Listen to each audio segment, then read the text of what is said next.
Good morning class 11th। हम पढ़ रहे हैं हिस्ट्री चैप्टर 1 और आज हम शुरू करेंगे पार्ट 4। हिस्ट्री में चैप्टर 1 का पार्ट 4।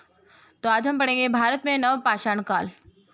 तो भारत में नवपाषाणकालीन सभ्यता का विकास विभिन्न स्थलों पर हुआ है, जिसमें से कुछ नाम दिए हैं यहाँ पर।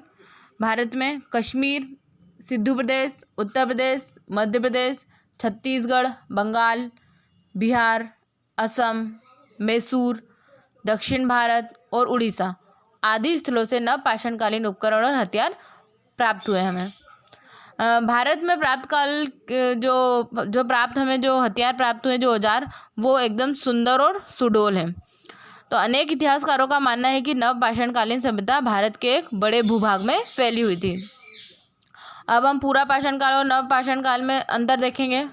तो अंतर का आधार है औजार। तो इस काल में मानव के औजार पत्थरों और हड्डियों के बने होते थे। ये भद्दे और बेडोल और खुरदुरे होते थे। इनके प्रमुख हथियार थे कुल्हाड़ी, गड़ासा और चाकू। इस काल के मानव ने पहिए का आविष्कार नहीं किया था। और हम दूसरा देखेंगे नवपाषाण काल में। इस काल के मानव औजार व हथियार पत्थरों के चिकने, चमकदार, तेज व नुकीले होते थे। और इस काल के जो मानव हथियार बनाते थे वो हत्तायुक्त औजार थे। हत्तायुक्त मतलब हैंडल भी था उनमें, और जैसे हथौड़ा, धनुष बाण तथा बर्छी इस काल के प्रमुख हथियार थे। इस काल में मानव ने पहिए का आविष्कार कर लिया था। अब दूसरा पॉइंट है हमारा भोजन एवं वस्त्र। तो इस काल का मानव एक शिकारी था। उसे कृषि तथा पशुपालन के ज्ञान नहीं था। वो कृषि और पशुपालन नहीं जानते थे। इस काल में मानव वृक्षों की छाल और पत्तों की और पशुओं की खाल से अपना शरीर ढकता था। और इस काल के मानव का भोजन मांस व कंदमूल फल थे। और जो ये नवपाषाण काल का था, इस काल में मानव ने कृषि करना सीख लिया था। और इस काल का मानव पशुपालक बन गया था, यानी कि पशुओं को पालने वाला। इस काल में मानव कपास का उत्पादन करने लगा था तथा वस्त्र बनाए जाने लगे थे। आगे हम पढ़ेंगे। इस काल में मानव अनाज का उत्पादक करता बन गया था, यानी कि अनाज उगाने लगा था। और मतलब वो विभिन्न प्रकार के फल, दूध, दही, अनाज, शहद और मांस आदि भोजन में प्रयोग करने लगा था। मतलब विभिन्न प्रकार का भोजन खाने लगा था। तीसरा पॉइंट है निवास स्थान। इस काल का मानव वृक्षों की शाखाओं तथा गुफाओं पर रहता था। परंतु इस काल जो नवपाषाण काल के जो मानव थे वो घास फूस, मिट्टी और पत्थर आदि की सहायता से उन्होंने आवास बनाना शुरू कर दिया था। बर्तन, जो ये पूरा पाषाण काल के मानव थे, ये बर्तन बनाने की कला से अपरिचित थे। इन्हें बर्तन बनाने की कला नहीं आती थी। परंतु जो नवपाषाण काल के मानव थे उन्होंने चौक का आविष्कार कर लिया था और उन्होंने बर्तन बनाने भी सीख लिया था। कृषि, तो पूरा पाषाण काल के मानव ने कृषि से अपरिचित था, उसे कृषि करना नहीं आता था। और जो नवपाषाण काल के मानव थे उन्होंने कृषि करना प्रारंभ कर दिया था। गेहूँ, चावल, मटर आदि उगाने लगे थे। आगे हम पढ़ेंगे सामाजिक जीवन। इस काल का मानव खानाबदोश था, यानी कि घुमक्कड़ था। घुमक्कड़ का जीवन बिताता था। इसका कोई परिवार नहीं होता था। परंतु जो नवपाषाण काल में परिवार की प्रथा आरंभ हो गई थी और इस काल के मानव एक निश्चित स्थान पर सामूहिक रूप से रहने लगे थे, जिसके परिणाम स्वरूप बस्तियों की नींव पड़ी। आगे हम पढ़ेंगे कालक्रम।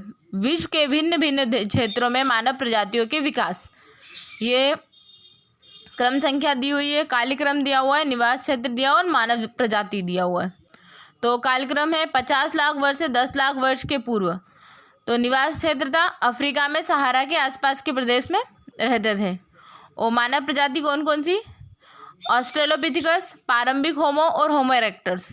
ये 50 से 10 लाख वर्ष पूर्व कहाँ रहते थे? अफ्रीका में सहारा के आसपास के प्रदेश में। आगे हम पढ़ेंगे। दूसरा है 10 लाख से 40,000 वर्ष पूर्व अफ्रीका, एशिया और यूरोप के मध्य अक्षांश क्षेत्र में कौन कौन रहते थे?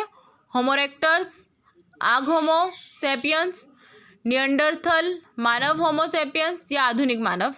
ये सब कहाँ रहते थे? अफ्रीका में, एशिया और यूरोप के मध्य अक्षांश क्षेत्र में। तीसरा है 45,000 वर्ष पूर्व ऑस्ट्रेलिया में कौन रहते थे? आधुनिक मानव। चौथा पॉइंट है 40,000 वर्ष से अब तक उच्च अक्षांश पर यूरोप और एशिया प्रशांत द्वीप समूह का क्षेत्र, यहाँ कौन रहते थे? बाद वाले निएंडरथल मानव और आधुनिक मानव। आगे हम पढ़ेंगे विश्व के भिन्न भिन्न क्षेत्रों से प्राप्त आधुनिक मानव के प्राचीनतम जीवाश्म। कौन कौन से जीवाश्म हमें कितने लाख साल पहले कहाँ से प्राप्त हुए, ये अब हम पढ़ेंगे। तो हमें 1,95,000 वर्ष से 1,60,000 वर्ष पूर्व इथियोपिया में ओमोकिविश जीवाश्म प्राप्त हुए थे, और 1,20,000 वर्ष से 50,000 वर्ष पूर्व दक्षिणी में अफ्रीका बॉर्डर गुफा दी कैल्डर्स क्लॉजिस नदी का मुहाना। ये आप सभी पढ़ लें। आगे है दिया हुआ है मानव इतिहास से संबंधित कालक्रम।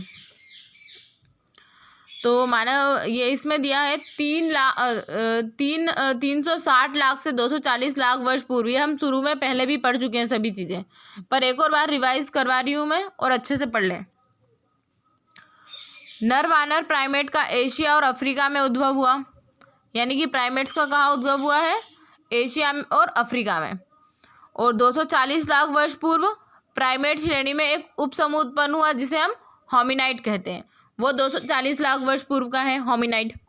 उसके आगे 64 लाख वर्ष पूर्व का कौन है, होमिनाइड और होमिनिड की शाखाओं में विभाजन हुआ। उसके बाद 56 लाख वर्ष पूर्व ऑस्ट्रेलोपिथिकस का उद्भव हुआ। उसके बाद 26 लाख से 25 लाख वर्ष पूर्व पत्थर के सबसे पहले औजार हथियार बनाए गए।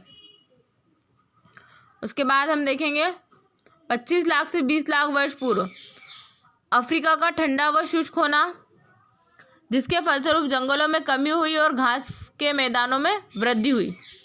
जंगलों में कमी हुई थी, मैंने बताया था, हिमछादन हुआ था, यानी कि बहुत सी बर्फ़ गिरी थी जिस कारण पेड़ पौधे सब नष्ट हो गए थे और घास के मैदानों की वृद्धि हो गई थी। उसके बाद 25 लाख से 20 लाख वर्ष पूर्व होमो का उद्भव हुआ।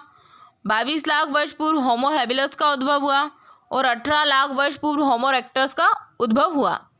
13 लाख वर्ष पूर्व ऑस्ट्रेलोपिथिकस प्रजाति विलुप्त हो गई, यानी कि समाप्त हो गई। उसके बाद 8 लाख वर्ष पूर्व आगसेपियंस होमो हाइडेलबर्गेसिस प्रजाति का उद्भव हुआ।